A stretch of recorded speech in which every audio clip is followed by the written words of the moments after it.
Les amis, bonjour, j'espère que vous allez bien, bienvenue dans cette nouvelle vidéo. Aujourd'hui, on va vous présenter une petite Seat Leon Cupra MP. Alors moi, personnellement, ça fait partie de mes générations vraiment préférées. Je ne sais pas pourquoi, elles ont quelque chose. Puis en termes de perf, quand on prépare, ça, je sais que ça marche fort. J'ai une petite dédicace à notre ami Lucas parce que la sienne, il en a ouvert quelques-uns. Mais c'est vrai que c'est des très bonnes machines. Pour moi, à l'heure actuelle, c'est la voiture à acheter si on cherche un TFSI à budget assez raisonnable et fiable. Donc on va vous faire découvrir le véhicule de suite. Comme d'habitude les amis, si vous n'êtes pas abonné à la chaîne, n'hésitez pas à le faire, c'est gratuit, ça ne vous coûte rien.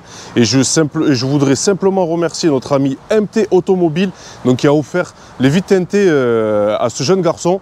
Mais bon, on va vous en parler un peu plus dans la vidéo. Bon mon frérot, salut. Bah salut. Ça va? Ouais, ça va et toi? Ça va, tranquillou. On a pu se la faire enfin. Ouais, ça fait un bail qu'on en parle. Ouais. Ah, moi franchement, j'ai vraiment flashé sur ta caisse. Tu vois, comme je disais en intro, c'est vraiment la Seat Leon que je kiffe. Ouais. C'est celle-ci. Bah moi aussi, j'ai eu le coup de cœur quand je l'ai vu directement. Ouais. Après, elle est bien custom en plus de ça. Je dans une configuration similaire. Ouais. Parce que j'aime pas trop. Bah de toute façon, on montrera après, mais. Bien sûr. Ouais, c'est vrai que l'origine, il manque quelque chose. Ouais. Entièrement d'accord avec toi. D'accord, ok. Voilà. Comme on disait en début de vidéo, on remercie notre ami Teddy Mereno. Pour les vitres teintées. Pour les vitres teintées. Fabrice arrière aussi. Puisque tu as donc joué aux jeux concours sur Instagram, donc ça nous arrive des fois les amis de vous proposer des jeux concours. On le fait comme on peut, quand on peut. Voilà. Qu'est-ce que tu peux me dire mon frérot sur ta voiture? Du coup c'est une Seat Leon Cupra 1P phase 2. Yes. Donc on peut les différencier avec les 3 entrées d'air dessous. D'accord, ok. Voilà. Ah oui, c'est joli. Les anti-brouillard ils sont plus petits que les phases 2, les phases 1 pardon. Yes. Après au niveau de l'avance et tout, les phares ils sont pas exactement pareils. Ouais. Elle a de la gueule hein. Ouais. Avec cette lame aussi. Ouais, c'est une lame Maxton qui a été rajoutée. Maxton, ouais, la base. Pas l'ancien propriétaire, c'est. Ah franchement c'est très joli, puis avec le pare-choc là en nid d'abeille, moi j'aime beaucoup. Voilà. J'aime beaucoup. Après on est sur des jantes en 19 pouces. Yes. C'est des Potenza, c'est l'origine Cupra. Ah c'est celle d'origine, ouais. Elles sont un peu usées mais bon. Ouais. Mais c'est vrai qu'elles sont belles, hein. Pour moi ces jantes c'est pareil, celles qui lui collent vraiment bien à la peau. Ouais c'est ça, c'est soit ça soit des OZ moi. Ouais les OZ aussi, oui c'est vrai. C'est vrai. Après on est sur du freinage d'origine Cupra. Ok. En je sais plus combien, c'est origine. Ouais c'est d'origine, qu'est-ce que tu en penses? Ça freine bien mais pas longtemps. Ouais c'est pas endurant. Ça chauffe vite, très vite ça chauffe. Ah, je pense qu'il faut rajouter des petits Duritavia. Ou même les mettre en percé, ça chauffe trop vite. D'accord, voilà. Ok. D'accord. Après on a les pare-chocs de la linéaire. Ok. Ça c'est quoi en fait exactement? C'est une autre finition, il y a R, linéaire. Ouais, ok. D'accord, donc ça reste propre quand même à Seat en fait. Ouais, c'est comme R-Line chez Volkswagen ou S-Line chez Audi. D'accord, ok, très bien. Alors, donc on a les coques de rétro en noir aussi. C'est d'origine ça? Ça c'est d'origine. Ok, parfait. Voilà. Les vitres teintées du coup, yes, par notre ami MT Auto. Eh ben c'est normal. Là les amis, si vous voulez suivre notre jeune garçon sur les réseaux, c'est ici. Voilà, donc on a un béquet aussi, un rajout de béquet, ça c'est pas d'origine, ça a été rajouté. D'accord. Par l'ancien propriétaire. C'est Maxton Design aussi, je suppose, même pas? Je sais pas. D'accord. Je sais qu'ils vendent des kits Seat. Ok. Voilà. En tout cas c'est joli, ça lui donne un petit prolongement là comme ça, assez sympathique. Après on a les phares. Yes. Ils sont pareils, pas d'origine, on reconnaît les phases 2 aussi à ça, ils sont coupés. Les phases 1 c'est plus... Ouais c'est vrai qu'elles n'ont pas tout à fait le même design, c'est mes préférés. Hein. Ouais. Ils ont bien réussi la phase 2. Ils ont bien réussi. Ouais. Et après on a le diffuseur. Ça c'est ma partie préférée de ta voiture, tu le sais? Ouais. Le diffuseur. Ah ouais, je l'ai dit cash parce que c'est vraiment un truc que je trouve sur cette voiture, tu vois, c'est obligatoire. Ouais, j'aime pas de base, c'est une petite sortie à gauche, je suis pas fan. C'est un chouïa fade, mais bon, c'est normal, hein, après, à l'époque, ça fait slipper. Là, c'est style un peu R32, hein, voilà. Et je trouve vraiment que c'est la modification ultime à faire sur une Leon MP. Ouais, après, ça se trouve chez Maxton et chez Seat aussi, il me semble qu'ils le font aussi. D'accord, ok. En plus, ça se trouve facile. Ouais, il me semble que chez Seat, il y en a. Ok, très bien, avec le petit logo Cupra en noir, qui va très bien. En tout cas, c'est vrai que c'est une belle voiture et comme je l'ai dit souvent en ligne, c'est une de mes configurations préférées en blanche comme ça, vite teintée, les petits détails en noir. Mais ça le fait, j'aime bien. Donc les amis, la partie intérieure, déjà d'entrée, ça saute aux yeux. On a des seuils de porte siglés Cupra. Je trouve ça vraiment magnifique. L'intérieur, il est vraiment réussi. Hein. Ouais, moi j'adore. Ça, c'est un de mes critères pour les phases 2. Enfin, vous ne pouvez pas prendre une phase 1 pour ça à l'intérieur. Je comprends. On est dans la voiture tout le temps, donc il me fallait un truc qui fasse un peu récent. Donc le volant des phases 2. Yes. Le compteur. Ouais, le compteur aussi, c'est vrai que ça change, hein. Ça change la donne. Hein. C'est bien. Après, on a les sièges. Je sais pas sur les phases 1 s'ils les faisaient en Alcantara, mais pareil, tissu Alcantara, je les trouve magnifiques. Ah bah ils sont jolis, le coloris est joli avec les petites surpiqûres là. Et puis bon, c'est vrai que l'Alcantara, ça a l'avantage l'été, on ne cuit pas trop dedans et ça maintient bien. Exact. Après, il y avait la clim aussi. C'est pas pareil que sur les phases 1. Ouais, exact. Là, c'est vrai que ça a été vraiment un coup de jeune sur cette Léon. C'est bien réussi avec le petit autoradio là, comme ça. C'est d'origine ça l'autoradio? Ouais, ça c'est d'origine. D'accord, ok. C'est vrai que ça fait vraiment récent. Hein. Ouais, il est tactile en plus. D'accord. Voilà. Ok. Après, il y a le ciel de toit en noir aussi. Yes, ça c'est vraiment la petite touche aussi de sport que j'aime bien sur les véhicules sportifs. Après, les ceintures, il y a. Yes. C'est ça.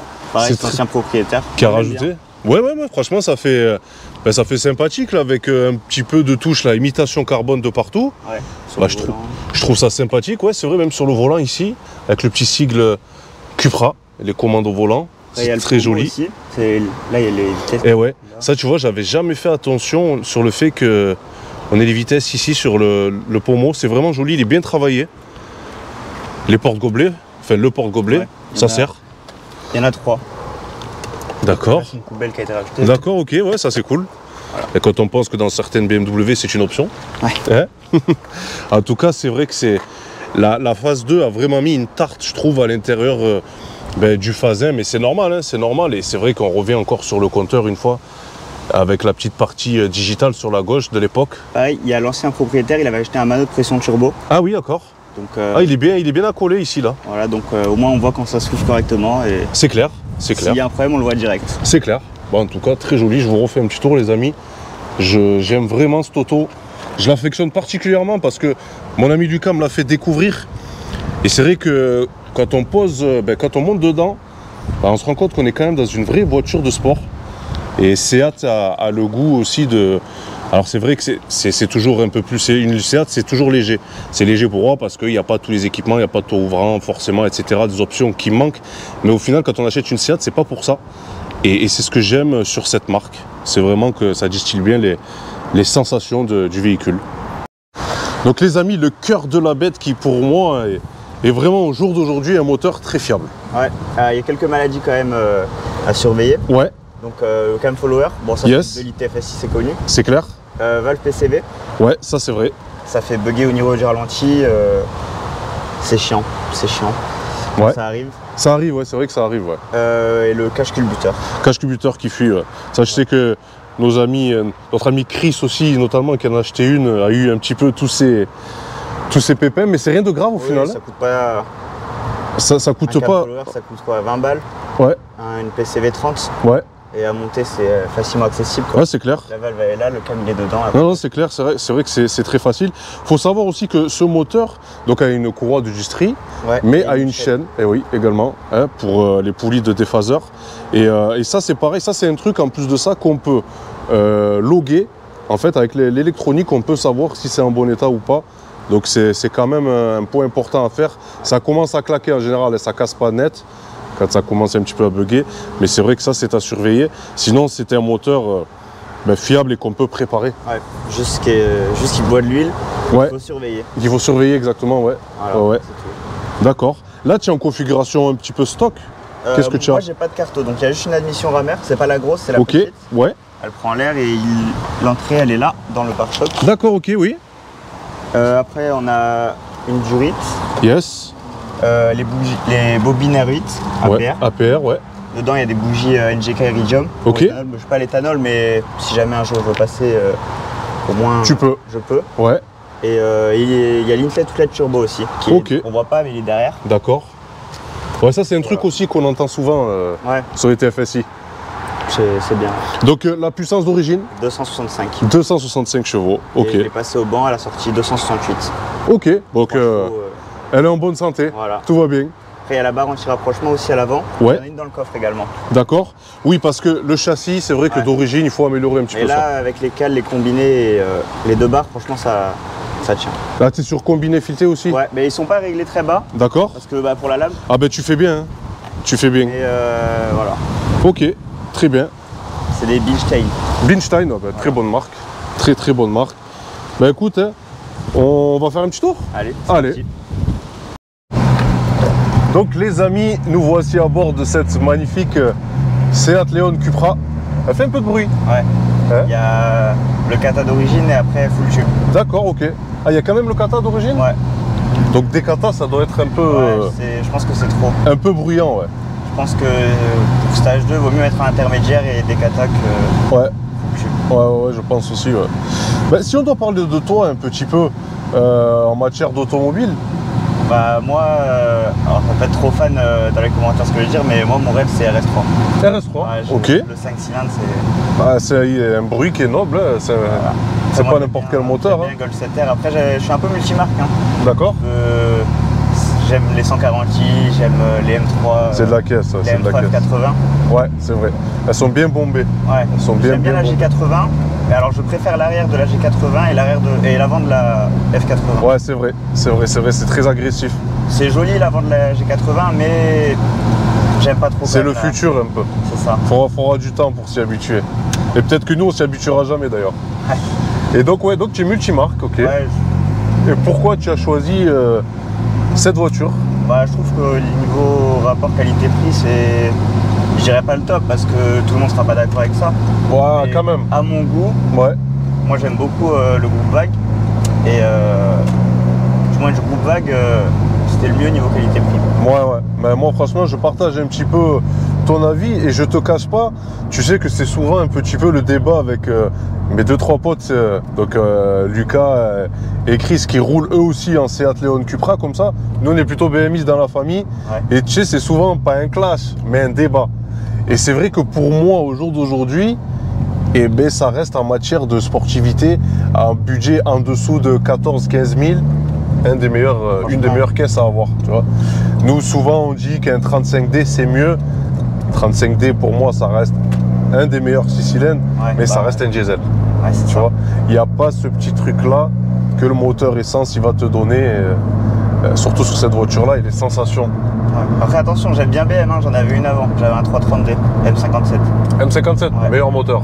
Voilà. Bah, meilleur moteur diesel. J'en ai un encore à la maison d'ailleurs, j'en ai deux même. Ouais. Et c'est vraiment des super blocs. Mais c'est vrai, quand on parle de sportivité, voilà. Et c'est ce que j'aime bien sur cette auto, c'est ça, c'est que quand même on a des sensations. Et ça va bien. Si on doit parler un petit peu chiffres, une auto comme ça, en fourchette normale, hein, ça coûte combien à peu près? Je dirais une phase 2 comme ça, dans les 130-140 000, là actuellement ça on peut monter. Ouais. Mais on pourra trouver aux alentours des 15 000. 15 000, ouais, c'est ça. 15 et 16 000, on a des belles. C'est ce que j'ai vu un petit peu, je pense qu'ils sont... Les enfants, ouais, il y a des fans qui regardent la caméra à 360, c'est vrai que c'est toujours un petit peu impressionnant. Mais ouais, 15 000 euros, pour moi ça les vaut. Hein. Ouais. Parce qu'au jour d'aujourd'hui, en 2023, t'as quoi 15 000? Après ça reste mon avis, mais Polo GTI 1.892. D'accord. Avec un stage 1, ça marche autant que ça. Ok. C'est plus léger. Mais après, pour l'habiter, tu vois, le fait de transporter 4 personnes dans une voiture, au niveau de l'habitable, tu vois, c'est pas... Là, on peut tout faire avec. Ouais, là, oui. Partir en vacances. Bon, pas avec une ligne comme ça, parce que... Pas avec une ligne comme ça, on est d'accord. Retour en Espagne... Ça t'a rendu fou? Dans l'eau crâne. T'es moi qui kiffe l'Espagne. Sur l'autoroute, tu consommes combien quand tu es parti là-bas? 10 litres en moyenne. Entre 10 litres? 10 et 13 litres. 10 et 13. 10 et 13. Quand même, hein, ça consomme un peu. Hein. Ouais. Là, en moyenne, là, je suis à 12. À 12, ouais. Ok. De mémoire, à 130 en 6, tu sais, tu as combien à peu près? 8. Ok. Et en tour minute? 9. 3000. 3000. 3000, ouais. Donc on a une 6 quand même qui tire... je suis à court. Ouais. Ouais, les vitesses sont courtes. Ouais. D'accord, en tout cas, ouais, ça reste quand même de la caisse.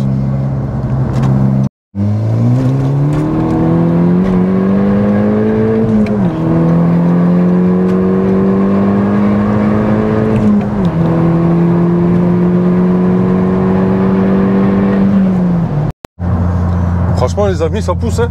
Ça va. 265 chevaux, on est 3. Bon, je sais pas si tu manges bien, moi je mange très bien. Avec la clim, franchement, ça pousse très bien. Pour de l'origine, c'est incroyable. C'est ce que j'aime vraiment sur cette voiture. Hein. Par contre, j'ai l'impression que ça patinait un peu, non? Au début, ouais, hein, ils sont un peu usés aussi. Ouais. Un peu. Ok, on sent bien le truc. En tout cas, 265 chevaux pour une voiture d'origine. Sacrée sensation. Je suis convaincu, hein, en vous le disant, les amis. C'est pas... Mais ça me plaît. Franchement, ça me plaît. Ça reste vraiment une voiture encore un petit peu à l'ancienne, avec des sensations à l'ancienne.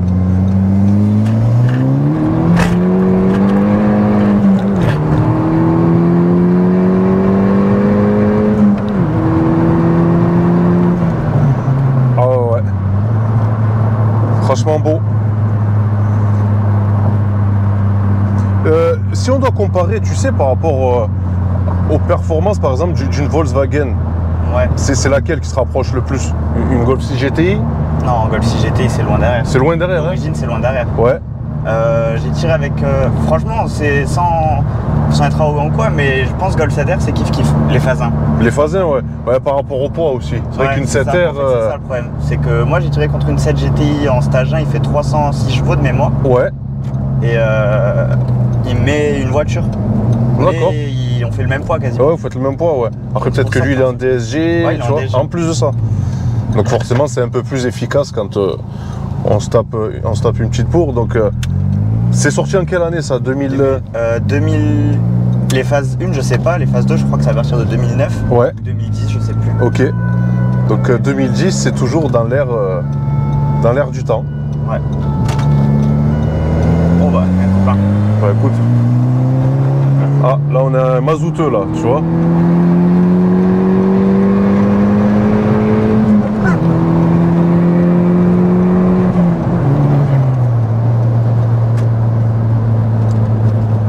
Le frérot qu'on a doublé, il était comme ça, il regardait, tu sais. Tu vois, il est peu cher. Aïe. Moi j'aime bien les mazouts, donc c'est toujours cool. Donc ouais, c'est vrai que ça marche bien. C'est efficace. Une 7R, pour marcher comme une 7R c'est 28-30 000 euros. Pour la moitié du prix. Ça a baissé maintenant. Ça a baissé? Ouais. Avec pas trop de bornes, hein, je parle. Hein. Avec 100 000. Ouais, avec 100 000. 23, 24, je pense. 23, 24. Bon, pour 10 balles de moins. Ouais, voilà, c'est ça. Quand même. Ça vaut le coup. Ouais, 10 000, on peut partir en vacances avec madame. Ou faire autre chose, je sais pas. Ouais, c'est pas grave, c'est pas grave.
Impeccable frérot. C'est vrai que vraiment les amis, là en sortie de courbe, on sent bien le truc, mais on sent que quand même ton châssis il est sain. Ouais, ça vire pas, ça tanque pas. Je me suis jamais fait peur encore avec. Ouais. Ça patine un petit peu, c'est logique parce que ça reste quand même une traction. Par contre, il n'y a pas de roulis, il n'y a rien, ça vire à plat. Donc ça c'est vraiment un truc que j'aime bien et qui va bien sur cette voiture. Et voilà les amis, c'est la fin de cette vidéo, j'espère qu'elle vous aura plu. Moi personnellement, je suis toujours convaincu de cette caisse et cet essai m'a encore convaincu. Je rappelle en plus qu'on est sur une voiture pratiquement stock et que franchement les sensations sont au rendez-vous. Donc vous avez un budget de 12-15 000. Pour moi, si vous voulez pas de BMW, je reste BMW quand même dans la main. C'est une caisse à prendre parce que vous pouvez tout faire avec, c'est un couteau suisse et c'est une très très bonne voiture. Mon frérot Arnaud, c'est moi qui te remercie. J'ai pris du plaisir aujourd'hui avec un vrai passionné. Ouais. Et ça fait plaisir. Bah merci. Voilà, n'hésite pas, tu sais que tu es toujours le bienvenu. Ouais, toi ou tes collègues, vous êtes tous les bienvenus, vous le savez, c'est la chaîne du peuple. C'est bon. Et j'espère qu'on se recroisera. Bah, de toute façon, pour la prochaine, quand il y en aura une prochaine, ou même si celle-là, il devait se passer des choses, ouais, je t'enverrai un message directement. N'hésite pas, frérot. Tu es le bienvenu, il n'y a pas de souci. Parfait. Voilà les amis, bah, écoutez, prenez soin de vous. Et aujourd'hui, on ne l'a pas dit, mais c'est la fête des papas. Donc bonne fête des papas, bonne fête des pères, tous ceux qui sont papas. Bon courage dans cette si belle aventure. Ben, on fait aussi un hommage à tous les papas qui nous ont quittés, qui ne sont plus là. Et moi, j'ai toujours la chance d'avoir le mien en vie. Donc bonne fête papa, je t'aime beaucoup, je t'aime trop même. Et bonne fête à tous les papas. Voilà, bonne journée à toutes et à tous.